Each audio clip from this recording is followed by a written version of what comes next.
telling you, this man right here, MVP, start saying it. He's on an insane pace, and I really feel like Russell Wilson is going to take the MVP home this year, hopefully with the Super Bowl trophy. Let's get right into Week 9 of Kleschka Picks. Let's go, let's go!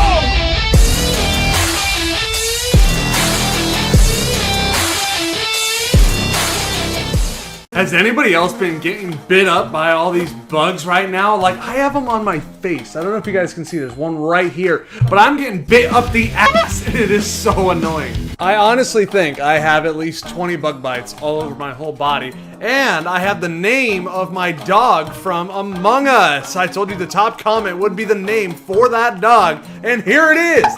Babe, I'm sorry about your dog and that it passed away. I'm glad I can honor the name. I'm glad that got the most likes. That will now be the name of my dog in my Among Us videos. Let's get started with the Thursday game, the Packers and the 49ers. The Packers fell to the Vikings, and it was a fumble by Aaron Rodgers that ultimately gave them that L. It looked like he was gearing up to throw it downfield, maybe a game winner, and then boom, hit from behind. He fumbled. Vikings got the ball and the win. Then you got the 49ers, who just seem like they cannot win in any kind of way lately. They are riddled with so many injuries. Garoppolo done, Kittle done. The running backs are getting hurt all over the place, and this team is just so hurt in so many ways. They took the L to my Seahawks, baby. It feels so good whenever we can beat them. This week, Green Bay, they are not as injury riddled as San Francisco. San Francisco is taking big hits to their key positions. So with Aaron Rodgers losing last week to a sub 500 team, I'm sure he's angry. I'm sure that offense is angry. So I think they're going to take it out on the 49ers that have been weakened,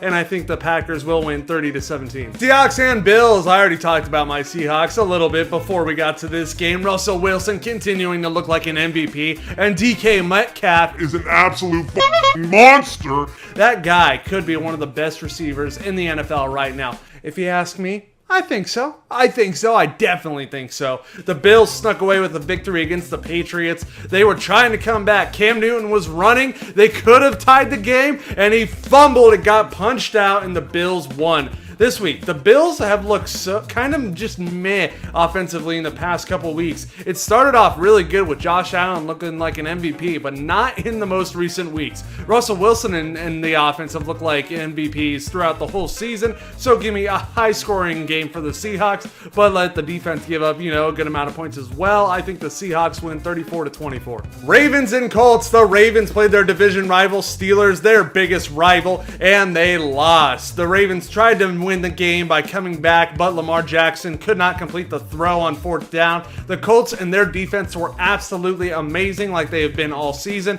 I think this is going to be a close one. I think the defense for the Colts is going to make Lamar Jackson struggle, but in the end, I think Lamar Jackson is going to get the victory with that offense. I'm sure the Colts defense will hold them down, but I don't think it'll be enough. I think the Ravens will win 24-20. Panthers and Chiefs. The Panthers played the Falcons last week, and they lost. The Falcons were finally able to make a stop on defense, did not allow a comeback for once. And the Chiefs, they played the worst team in football right now, the Jets, and they absolutely stomped on them. They went crazy. Patrick Mahomes showed that he is one of the top quarterbacks in football, along with Russell Wilson. Either one of them looking in an MVP year, I'm sure. This week, I think that hot offense for the Chiefs continues with Tyreek Hill, Travis Kelce, and Mahomes right there at the front. The Panthers may be getting McCaffrey back this week, but I don't think that'll make a big impact when you're playing the Chiefs. So give me the Chiefs 31-23. The Texans and the Jaguars. Both of these teams were on a bye week last week. They are both well rested, but based on their season performances, ever since the Texans got rid of Bill O'Brien, they have looked way better. Deshaun Watson has been performing better. We had Jacksonville starting off okay at the beginning of the season. Minshew Mania looked like it was going to ride into 2020, but it was halted very quickly as more games went on. So give me the Texans winning this one 27-20. Lions and Vikings. The Lions, they lost to the Colts in their tremendous defense. Matthew Stafford didn't actually have a terrible day. He still threw for over 330 yards, had 3 touchdowns. He did turn the ball over, and that defense did really make him struggle. And then you got the Vikings, who played the Packers, upset them. Dalvin Cook had a huge day, 4 touchdowns, tons of yards. I think this one is going to be close. I think Minnesota comes back down to earth, and I think Matthew Stafford is going to come out gunslinging, and it's going to be 30 for the Lions, 27 for the Vikings. Falcons and Broncos. The Falcons, they beat the Panthers last week. Like I said, their defense was actually able to make a stop late in the game to secure their victory. And the Broncos, they got their victory on the last play of the game against the Chargers. That was awesome to watch. Here this week, I think the Broncos are going to be able to have a great offensive day against the Falcons and that defense. I think the Falcons are just going to give up too many points, and the Broncos are going to win 30-26. Bears and Titans. The Bears took an L to the Saints last week in overtime on a game-winning field goal. That's gotta hurt. And then you got the Titans, who took a loss to the Bengals. They really were putting pressure on that entire offense for the whole game.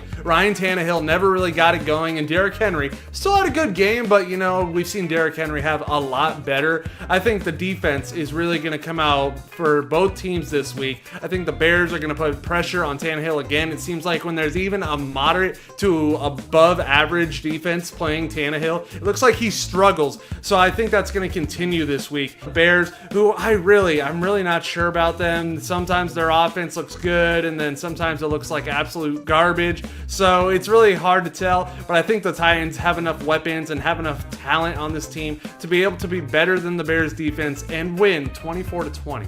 The Giants and the football team. The football team was on a bye week last week, and the Giants were just a 2-point conversion away. They failed. They were not able to get it. It was kind of controversial. Some were saying it might be a pass interference, but the ball and the defender really kind of got there at the same time. So the Giants lost to the Buccaneers. This week, division rivalry in the NFC least. This division, dude. If the Seahawks were in this division, we'd be running away with it. We might be clinching within the next few weeks. But of course, every team in this division is just doing so poorly. This week, with the football team being all rested and fresh off their bye week, and the Giants coming off another heartbreaker where they only lost by one score. They've lost by one score almost every single week this season.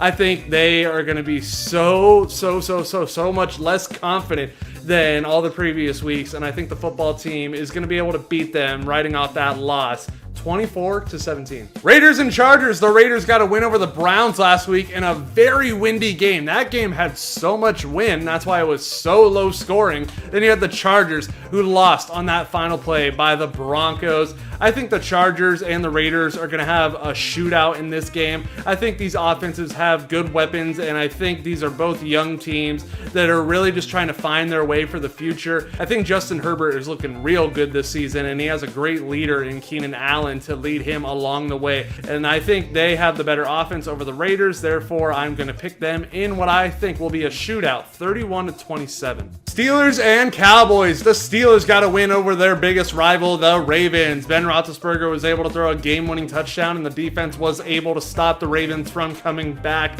The only undefeated team left, the Cowboys. They are kind of the exact opposite. They have been so bad ever since Dak Prescott went down. Zeke can't seem to get it together. They really need to lean on him, and it's not working. And Ben DiNucci, even though he's blown up on TikTok, he is not blown up on the field. This is going to be such an easy one. I think Pittsburgh is going to absolutely dominate. They're one of the best defenses. They're going to make the Cowboys look bad. Then the offense, all they got to do is at least play average, and they'll be fine. I think it's going to be a huge difference here. I think the Steelers will beat the Cowboys 38-9. Cardinals and Dolphins. Tua was able to get a win last week over the Rams. He looked pretty good while doing it. And the Cardinals, they had a bye week last week. We've seen Kyler Murray have these MVP games throughout the year, and DeAndre Hopkins combined with him makes one of the best quarterback wide receiver duos in football. The Dolphins are so young, but so are the Cardinals. The Cardinals are a young team as well, but Kyler Murray has looked so good compared to Tua. Tua has like very little experience. And Kyler's had a full year under his belt. He's looking way better than he did last year and this year, and he's got better weapons around him now. I think the Cardinals will beat the Dolphins 30-20. Saints and Buccaneers. Brady versus Breeze once again.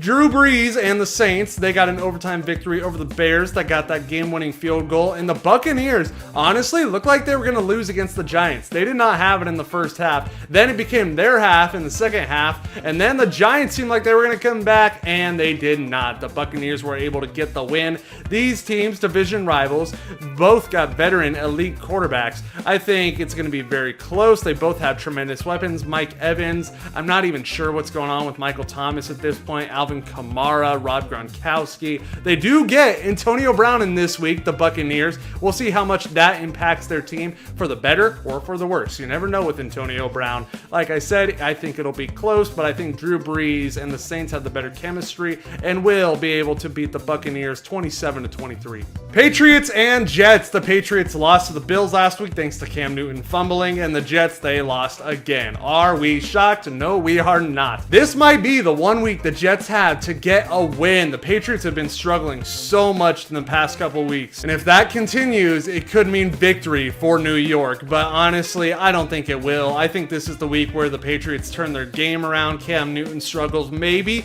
come to a stop just for this week only, and I think the Patriots will beat the Jets, and the Jets are looking at that 0-16.